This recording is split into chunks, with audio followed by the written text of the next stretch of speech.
this is Mirnaya, and welcome to my first attempt ever at casting Brood War.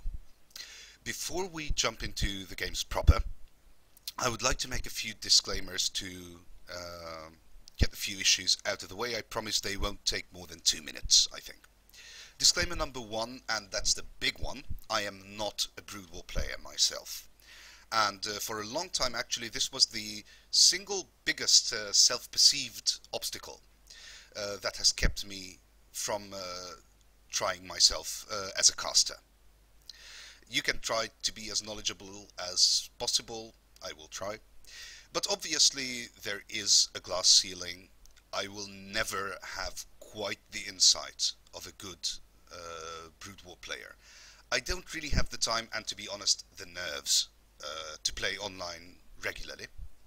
So casting is basically the way I am able to both entertain myself and contribute to the Brood War scene.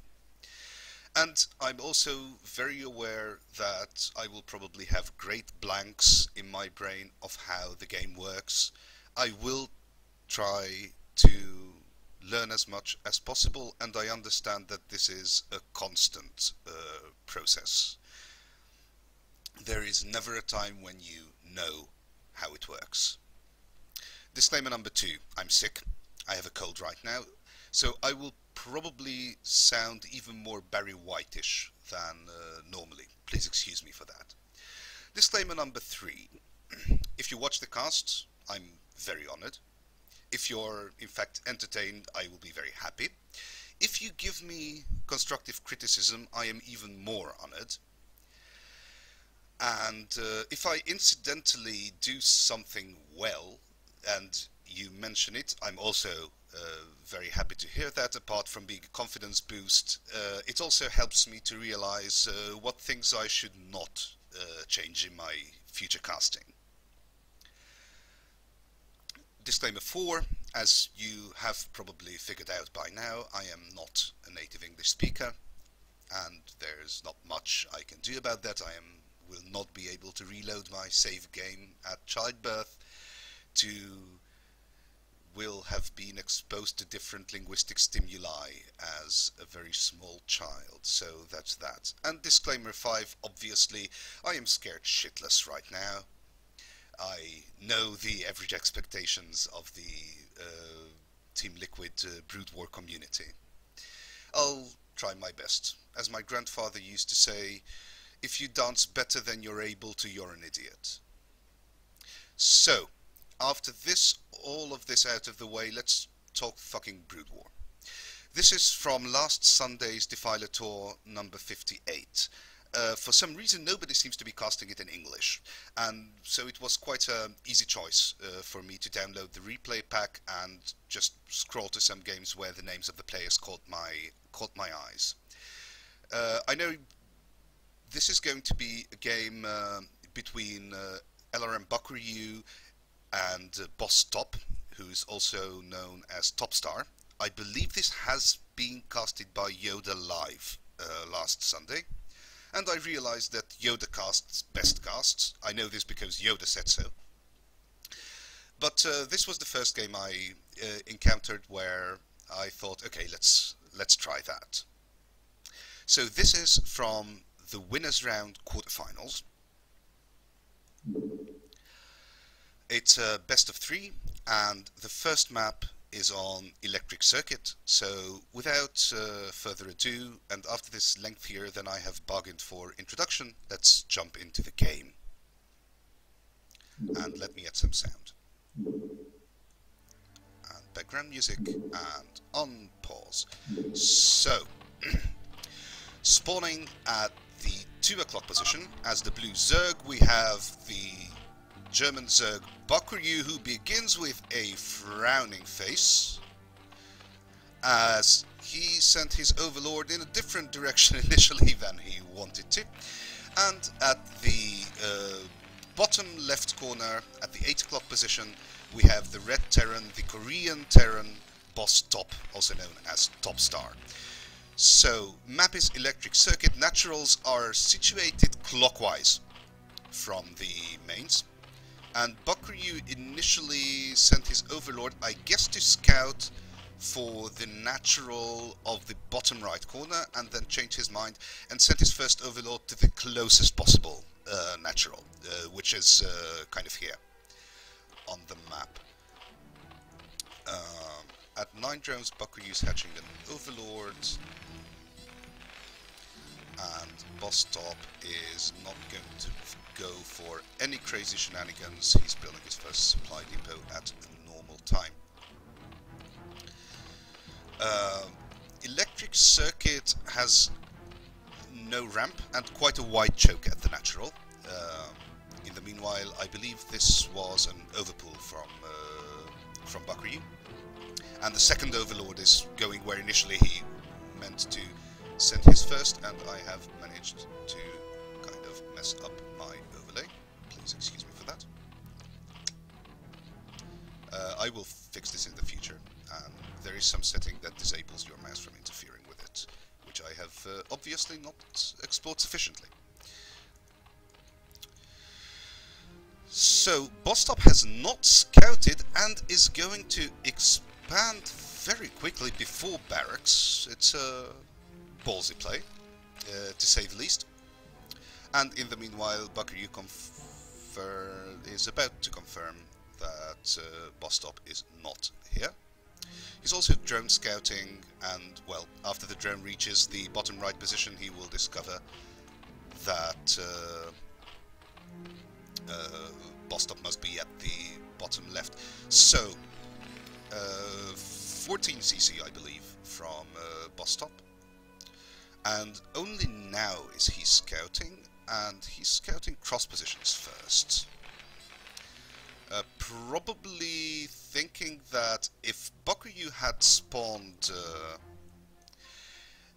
in either the top left or the bottom right, he would have seen his overlord by now.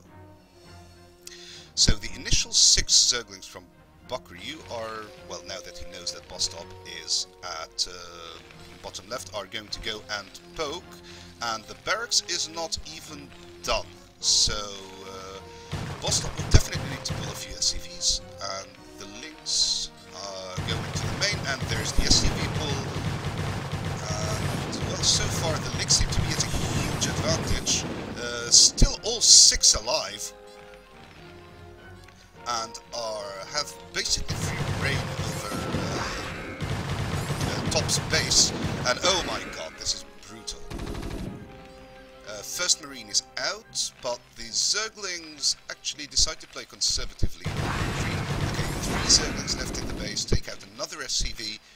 In the meanwhile, Bakuryu has taken 2 additional hatcheries. So after the rather large economic damage that he has done, and please excuse me for messing up the overlay yet again,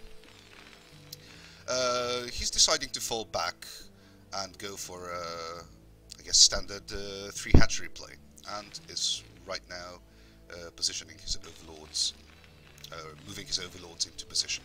So 2 barracks out for Top, who has managed to survive the initial 6lings, and is mining away happily from his natural and main, having very, very few SCVs at the moment. In the meanwhile, the SCV scout is alive and kicking inside Bakuryu's base. There's a chasing Zergling who eventually will be able to take the SCV out. Well, after Zergling speed finishes, definitely, but the SCV should be able to be kept alive. And now Top, I believe, has confirmed both expansions for Bakuryu. Electric Circuit has quite an easy to take mineral only expansion, which is this one. It's on high ground, and it's kind of part of the main and natural complex. So there's a single choke point where you can quite easily hold it. It's a mineral only, so it's a bit of a meh for Zerg, and is quite good for Terran or Protoss. But Bakuryu decides to take the mineral only anyway. He'll need to make lots of hatcheries, so why not make them at the easy to defend mineral only. In the meanwhile, in Topland, he's both barracks are pumping, and his academy is underway.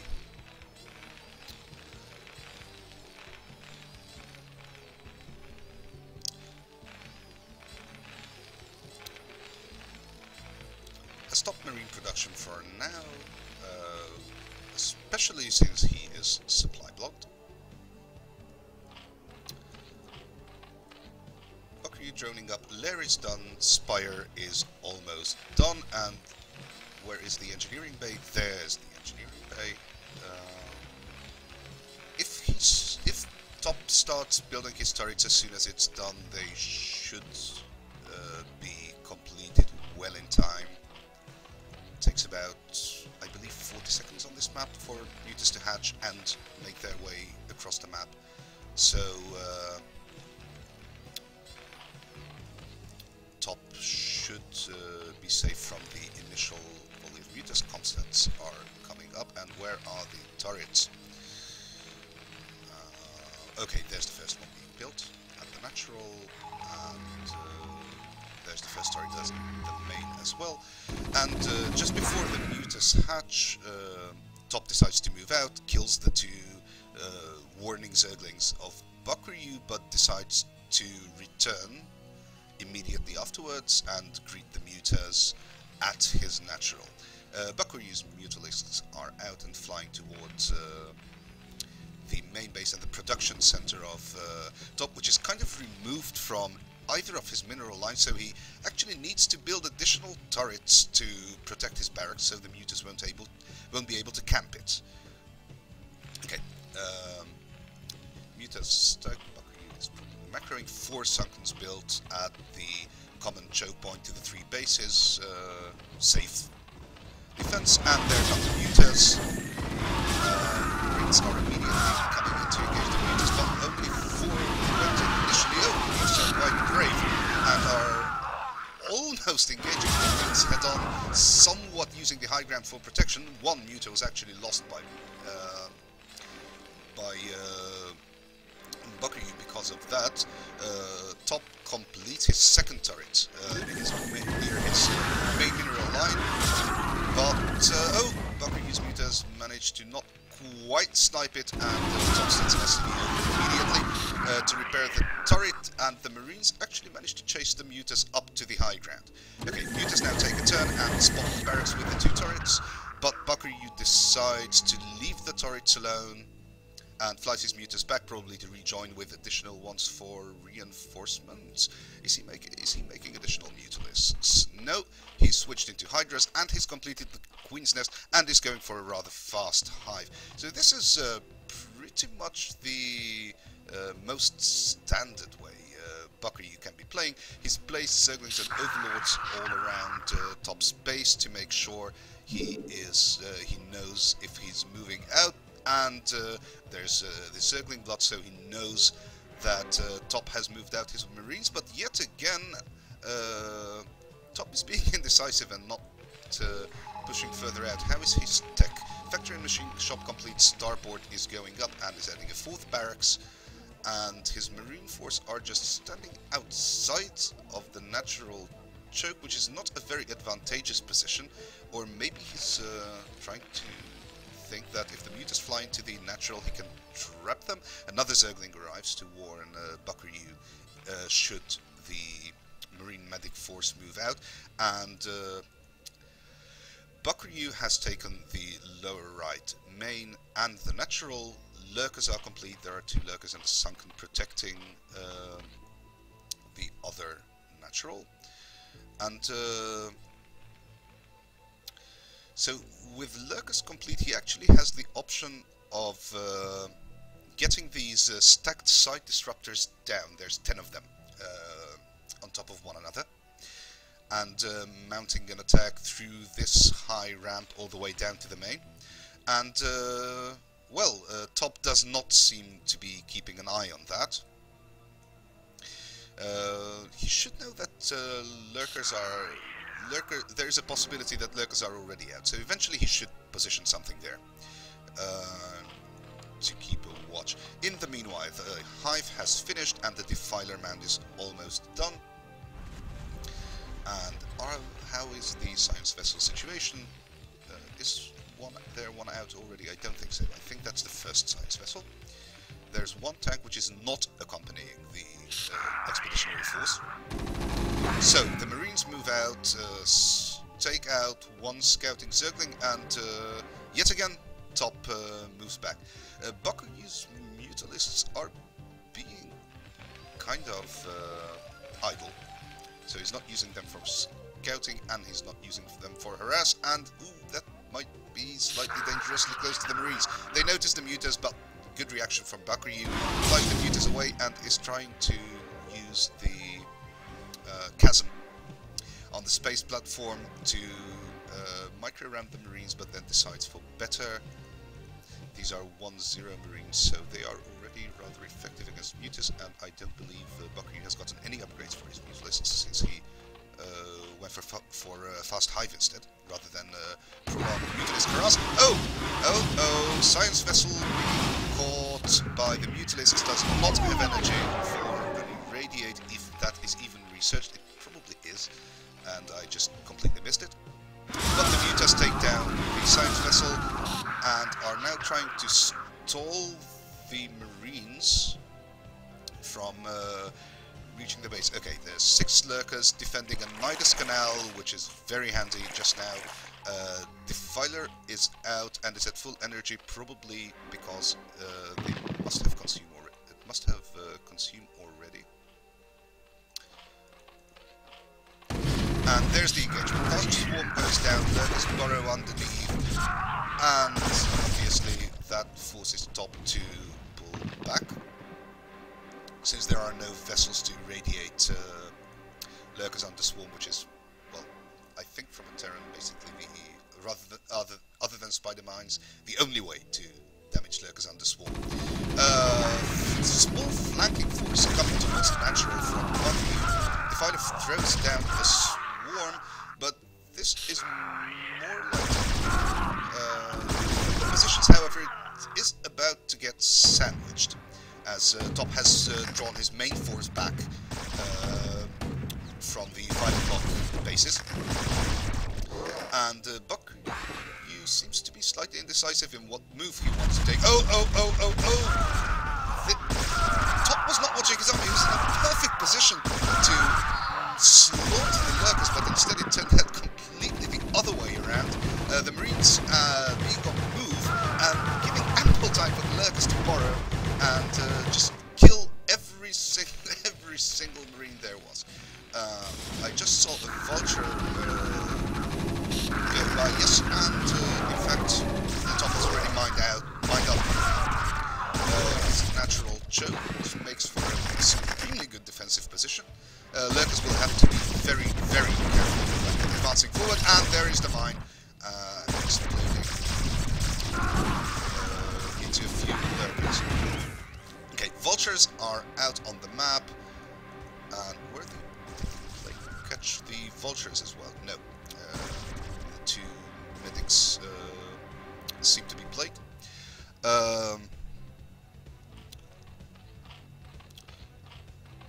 Let's see, Bakuryu has made a great Aspire and is morphing all of his surviving Mutalisks into Guardians, which are promptly scouted by a command center that was about to float to the only... Top notices it. Okay, he does. Lifts the command center. Guardians are careless, but they take down the sorry, quite quickly. The SCVs need to pull back. There are a few Scourges coming in, and BOSS.Top, GG's, seeing as he doesn't think that he can take a 3rd base and forfeits game 1. So